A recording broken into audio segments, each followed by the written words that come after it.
મહાન ક્રાંતિકારી યોદ્ધા શહીદ બિરસા મુંડાને ભારત રત્નથી સન્માનિત કરવામાં આવે તેવી માંગ બુલંદ બની રહી છે। જન્મ જયંતિ વિશેષ છોટાઉદેપુરમાં 15મી નવેમ્બર મહાન ક્રાંતિકારી શહીદ બિરસા મુંડાના જન્મ જયંતિ 15 નવેમ્બર 1980માં જે તે વખતના બિહારના રાંચી ખાતે ઉજવવામાં આવી હતી। ત્યાર પછી દર વર્ષે ક્રાંતિ સૂર્ય બિરસા મુંડા જન્મ જયંતિની ઉજવણી કરવામાં આવી રહી છે। યુવાનોમાં બિરસા મુંડાના ક્રાંતિકારી વિચારોએ ધીરે ધીરે સ્થાન લઈ રહ્યા છે તેમજ સામાજિક જાગૃતિ અને સામાજિક ચેતનાના કારણે કેટલાક વર્ષોથી ગામ તાલુકે જિલ્લે અને હાલ તો રાજ્યકક્ષા તથા ડેડિયાપાડા ખાતે માનનીય વડાપ્રધાન શ્રી નરેન્દ્ર મોદીની ઉપસ્થિતિમાં રાષ્ટ્રીય કક્ષાએ પણ મહાન ક્રાંતિ સૂર્ય બિરસા મુંડા જન્મ જયંતિની ઉજવણી કરવામાં આવી રહી છે અને ઠેર ઠેર 15મી નવેમ્બરના કાર્યક્રમો હોવાથી લોકો મુખ્ય કાર્યક્રમોમાં હાજરી આપી શકે તે માટે નાના નાના ગામો ટાઉનમાં બિરસા મુંડા જન્મજયંતિ સપ્તાહની પણ ઉજવણી કરવામાં આવી રહી છે, જે એક સામાજિક જાગૃતિ અને સામાજિક ચેતનાનું પરિણામ કહી શકાય। છોટાઉદેપુર જિલ્લાના આદિવાસી સમાજના વાલસિંહભાઈ રાઠવા બિરસા મુંડા વિશે વધુ જણાવતા લખે છે કે શહીદ બિરસા મુંડા ભારતીય સ્વાતંત્ર્ય સેનાની અને ભારતના મહાન ક્રાંતિકારી હતા।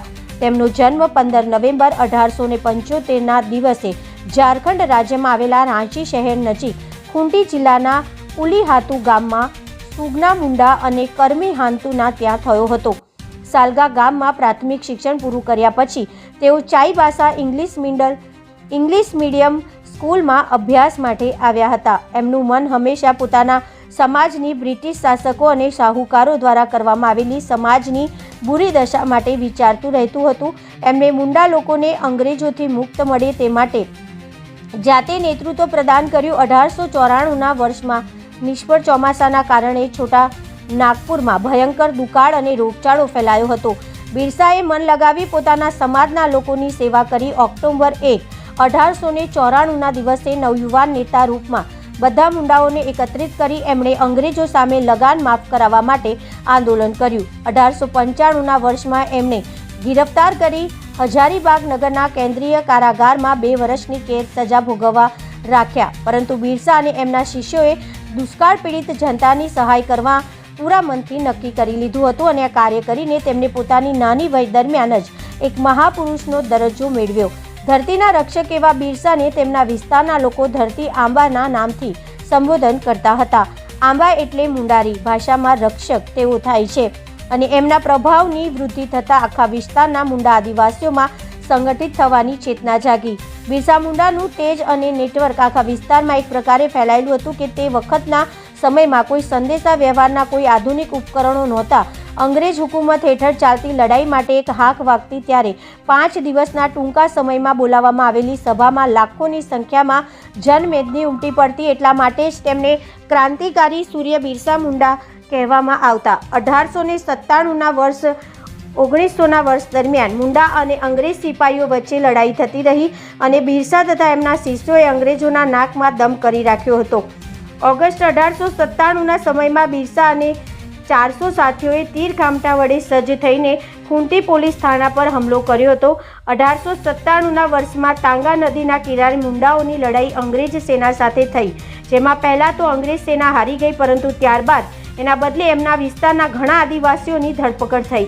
જાન્યુઆરી 1900 ડોમવાડીના ડુંગરોમાં એક વધુ સંઘર્ષ થયો, જેમાં મોટી સંખ્યામાં સ્ત્રીઓ અને બાળકો માર્યા ગયા। એ વખતે જગ્યા પર બિરસા પોતાના લોકોની સભાને સંબોધન કરી રહ્યા હતા। ત્યારબાદ બિરસાના કેટલાક શિષ્યોની ધરપકડ પણ થઈ હતી। અંતે બિરસાએ જાતે 3 ફેબ્રુઆરી 1900ના દિવસે ચક્રધરપુરમાં જાતે ધરપકડ વહોરી લીધી। બિરસા મુંડાએ 9 જૂન 1900ના દિવસે રહસ્યમય રીતે રાંચી ખાતે કારાગારમાં જ અંતિમ શ્વાસ લીધા હતા અને મરણનું પ્રાથમિક તારણ કોલેરાથી થયુંનું જણાવ્યું હતું, પરંતુ બ્રિટિશરોની જોહુકમી હેઠળ તેમને ઝેર આપીને મારી નાખવામાં આવ્યાની આશંકા વ્યક્ત કરવામાં આવી હતી। આજે પણ ઝારખંડ, બિહાર, છત્તીસગઢ, મધ્યપ્રદેશ, મહારાષ્ટ્ર, રાજસ્થાન સહિતના લોકો તેમના નામના ભજનો, છંદ, દુહા અને લોકગીતો, વાર્તાઓ થકી તેમને યાદ કરે છે અને ભગવાનની જેમ પૂજે છે અને આવનારી પેઢીઓ સુધી તેમના ઉલ ગુલાન જારી રહેગા નામના નારા થકી સામાજિક જાગૃતિ અને સામાજિક ચેતનાનો દોર આગળ ધપાવી રહ્યા છે।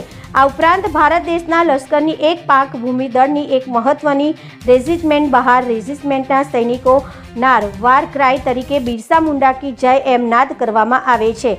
બિરસા મુંડાની સ્મૃતિમાં ભારતના ટપાલ ખાતા તરફથી 15 નવેમ્બર 1988ના દિવસે 60 પૈસા મૂલ્ય ધરાવતી 3.55 સેન્ટીમીટર લંબાઈ તેમજ 2.5 સેન્ટીમીટર પહોળાઈ ધરાવતી ટપાલ ટિકિટ બહાર પાડવામાં આવી હતી. આમ શહીદ બિરસા મુંડા માત્ર આદિવાસી સમાજ માટે જ નહીં પરંતુ સમગ્ર દેશ માટે શહીદી વહોરી હતી. માત્ર 25 વર્ષની ઉંમરે પોતાની જિંદગી ન્યોછાવર કરનાર મહાન ક્રાંતિકારી યોદ્ધાને બ્રિટિશરો દ્વારા સ્થાપિત ભારતીય અદાલત એક આરોપી તરીકે ચિતરવામાં આવ્યો છે, જે રેકોર્ડમાં સુધારો કરીને સરકાર દ્વારા શહીદ બિરસા મુંડાજીને ભારતીય સ્વાતંત્ર્ય સેનાની ઇન્ડિયન ફ્રીડમ ફાઇટર અને સાચા અર્થમાં શહીદ બિરસા મુંડાનું બિરુદ આપવામાં આવે અને ભારત રત્નથી સન્માનિત કરવામાં આવે તેવી પ્રબળ માંગ ઉઠી રહી છે, તેમ છોટાઉદેપુર જિલ્લાના આદિવાસી સમાજના વાલસિંહભાઈ રાઠવા જણાવે છે. આપણા ભારત દેશના અને ખાસ કરીને આદિવાસીઓના ઉદ્ધારક એવા બિરસા મુંડાજીની 150મી 150મી જન્મ જયંતિની ઉજવણી દેશભરમાં અને ખાસ કરીને ગુજરાત રાજ્યમાં જ્યારે થઈ રહી છે, ત્યારે બિરસા મુંડાજી એ દેશભરમાં અને ખાસ કરીને આદિવાસીઓની જલ જંગલ જમીન માટે અંગ્રેજોની સામે લડ્યા અને કેટલાક જમીનદારોની સામે પણ તેઓ લડ્યા અને આદિવાસીઓને જમીનો અપાવી અને તેઓ ખૂબ દેશભરમાં ક્રાંતિ કરી અને સમાજને સંગઠિત કરવામાં તેમનું ખૂબ મોટું યોગદાન રહ્યું છે. ત્યારે ભારત સરકારને એક વિનંતી કરું અને અપેક્ષા રાખું છું કે તેઓને ભારત રત્ન એવોર્ડથી નવાજવા જોઈએ અને તેઓનો ખાસ એક સંદેશ હતો કે સમાજ એક બને અને સંગઠિત રહે અને પોતાની જલ જંગલ જમીનને પ્રકૃતિને બચાવે. અને જ્યારે તેઓને અંગ્રેજોની સામે સંઘર્ષ કરતા રાંચીની જેલમાં જ્યારે તેમને પૂરવામાં આવ્યા, ત્યારે છેલ્લે તેઓ સમાજને એક સંદેશો પણ આપ્યો હતો કે ભવિષ્યમાં જ્યારે પણ મારું મૃત્યુ થાય ત્યારે મારા જે પગ છે એ ખુલ્લા રાખજો, જેથી કરીને સમાજને એક સંદેશો પહોંચે કે હજુ અમારી જે લડાઈ છે, અમારો જે સંઘર્ષ છે, અસ્તિત્વની જે લડાઈ છે તે અવિરત રહેશે અને આધારે આગળ ચાલશે. એટલા માટે એમની જે ઉલ ગુલાન છે, અમારા અબુઆ દેશોમાં અબુઆ રાજનો જે સંદેશ છે એ ચાલુ રહે અને સમાજ હંમેશા પોતાની આઝાદી માટે સંઘર્ષ કરતો રહે, એવો તેમનો એક આ સંદેશ હતો. સનિયાભાઈ રાઠવા, કવાંટ.